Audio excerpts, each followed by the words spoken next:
வணக்கம் நண்பர்களே. ஒரு எல்ஐசி ப்ரொபோசல் ஃபார்மை ஃபில் பண்ணும்போது சின்ன சின்ன தவறுகள் கூட பெரிய பிரச்சனையை உண்டாக்கிடும் இல்லையா? ஆனா இனிமே அந்த கவலை உங்களுக்கு வேண்டாம்.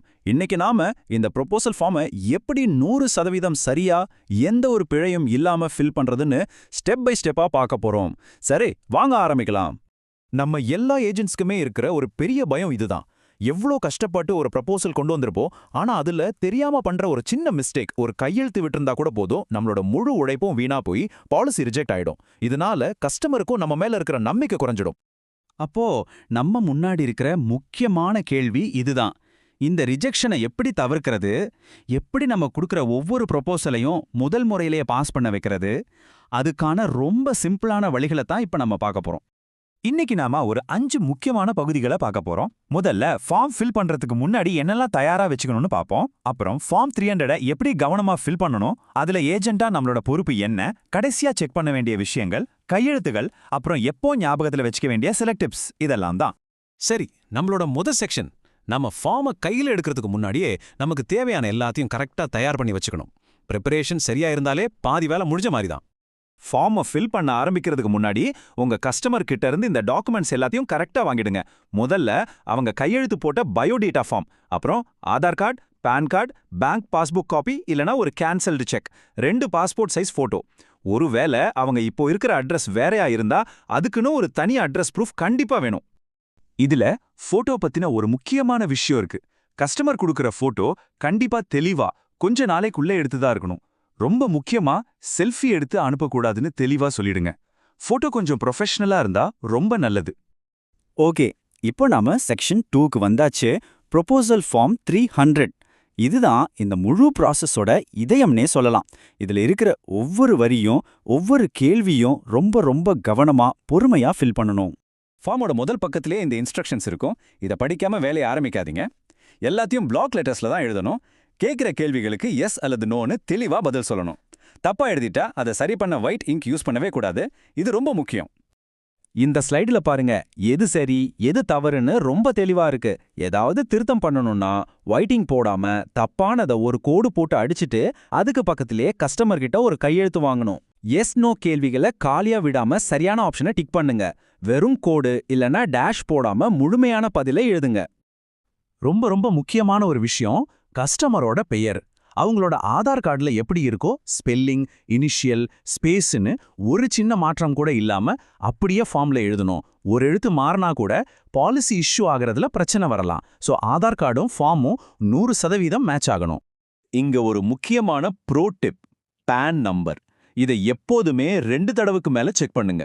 கஸ்டமர் கொடுக்குற இன்கம் ப்ரூஃப், அதாவது ஐடிஆர் இல்லனா சேலரி ஸ்லிப்ல இருக்கிற பான் நம்பரும் நீங்க ஃபார்ம்ல எழுதுற பான் நம்பரும் ஒன்னோட ஒன்னு கரெக்டா இருக்கணும். இதுல எந்த தவறும் நடக்கவே கூடாது. அடுத்து நம்ம செக்ஷன் 3க்கு வர்றோம். ஏசிஆர், அதாவது ஏஜென்ட்ஸ் கான்ஃபிடென்ஷியல் ரிப்போர்ட். ஃபார்ம் 300ங்கிறது ப்ரொபோசலோட பொறுப்புன்னா, ஏசிஆர்ங்கிறது உங்களோட, அதாவது ஏஜென்ட்டோட 100% பொறுப்பு. ஏசிஆர்ல ப்ரப்போசரோட உடல்நிலை, பழக்க வழக்கங்கள் பத்தி கேட்கும்போது உங்களுக்கு நல்லா தெரிஞ்ச உண்மையான தகவலை மட்டும்தான் கொடுக்கணும். கஸ்டமர் சொன்னாருன்னு எழுதாம, என்ன அறிவுக்கு எட்டிய வரையில் அவர் நல்ல ஆரோக்கியத்தோட நல்ல பழக்க வழக்கங்களோட இருக்காருன்னு நீங்க சான்றிதழ் கொடுக்குறீங்க. அதனால இதுல ரொம்ப நேர்மையா இருக்கணும். ஏசிஆர்ல ஃபைனான்ஷியல் அசஸ்மெண்ட்னு ஒரு பகுதி இருக்கு. இது முழுக்க முழுக்க உங்க பொறுப்பு. அவங்களோட வருமானத்தோட சரியான மூளை என்னன்னு கேட்கணும். அவங்க கொடுக்குற ITR, bank statement, salary slips இதெல்லாம் நீங்க நேர்ல பார்த்து வெரிஃபை பண்ணணும். ப்ரூஃப்ல இருக்கிற பான் நம்பரும் ஃபார்ம்ல இருக்கிறதும் ஒண்ணுதான்னு செக் பண்ணணும். கடைசியா அவங்களோட நிதி நிலைமையில நீங்க திருப்தியா இருக்கீங்களான்னு உறுதிப்படுத்தணும். இது ரொம்ப ரொம்ப முக்கியமான ஒரு ப்ரோடிப். உங்க ப்ரப்போசர் இல்லனா அவங்க குடும்பத்துல யாராவது ஒரு பொலிட்டிக்கலி எக்ஸ்போஸ்ட் பர்சன், அதாவது பெப் இருந்தா அதை கண்டிப்பா ஏசிஆர்ல எஸ்ன்னு குறிப்பிடணும். சிம்பிளா சொல்லணும்னா, அரசியல் ரீதியா பெரிய பதவிகள்ல இருக்கிறவங்க. இதை மறைக்கிறது ஆர்பிஐ வழிகாட்டுதலின்படி தப்பு. சோ இதை மறக்காதீங்க. இப்போ நாம கடைசி கட்டத்துக்கு வந்துட்டோம். செக்ஷன் 4. ஃபார்மை சப்மிட் பண்றதுக்கு முன்னாடி எல்லாத்தையும் ஒரு தடவைக்கு 2 தடவை பரிசீலனை பண்ணி சரியான இடத்துல சரியான கையெழுத்து வாங்குறது தான் இந்த ஸ்டேஜ். ப்ரொபோசர் கையெழுத்து போடுறதுக்கு முன்னாடி இந்த டிக்ளரேஷனை அவங்களுக்கு படிச்சு புரிய வைங்க. இதுல அவங்க என்ன சொல்றாங்கன்னா, இந்த ஃபார்ம்ல இருக்கிற கேள்விகளை நான் முழுசா புரிஞ்சுக்கிட்டு தான் பதில் சொல்லியிருக்கேன். நான் கொடுத்த எல்லா தகவலும் உண்மைன்னு அவங்க உறுதிமொழி கொடுக்குறாங்க. இதோட சட்ட ரீதியான முக்கியத்துவத்தை அவங்களுக்கு எடுத்து சொல்லுங்க. கையெழுத்துகள்ல தப்பு நடந்தா மொத்த ஃபார்மும் ரிஜெக்ட் ஆயிடும். அதுக்காகவே இந்த சிம்பிள் செக்லிஸ்ட். ப்ரொபோசல் டிக்ளரேஷன்ல கையெழுத்து போட்டிருக்காங்களா? ஏதாவது திருத்தம் இருந்தா அது பக்கத்துல கையெழுத்து இருக்கா? சாட்சி கையொப்பம், அவங்க பெயர் மற்றும் முகவரியோட இருக்கா? நாமினி அப்பாயிண்டி கையெழுத்து தேவைப்பட்டா அது இருக்கா? கடைசியா ஏசிஆர்ல உங்களோட கையெழுத்து, சீல் இல்லனா ஸ்டாம்ப் கண்டிப்பா இருக்கணும். அருமை. இப்போ நம்ம பார்த்த எல்லாத்தையும் சுருக்கமா 3 கோல்டன் ரூல்ஸா பார்க்கலாம். இந்த விஷயங்களை மட்டும் நீங்க எப்பவும் ஞாபகத்துல வச்சுக்கிட்டாலே போதும். முதல் தங்க விதி, ஃபார்ம்ல ஒரு கட்டத்தை கூட காலியா அதாவது பிளாங்கா விடவே கூடாது. ஏதாவது கேள்வி அவங்களுக்கு பொருந்தலனா கூட நாட் அப்ளிகபிள் அல்லது NAன்னு எழுதுங்க. ஆனா எம்டியா மட்டும் விட்டுடாதீங்க. 2வது தங்க விதி, கஸ்டமர் கொடுக்கிற ஆதார், பான், இன்கம் ப்ரூஃப், பேங்க் டீடைல்ஸ்னு எல்லாத்தையும் நீங்களே நேர்ல பார்த்து சரி பார்க்கணும். கஸ்டமர் சொன்னாங்கன்னே எழுதக்கூடாது. வெரிஃபிகேஷன் பண்றது உங்க கடமை. 3வது மற்றும் கடைசி தங்க விதி, கையெழுத்துகள்.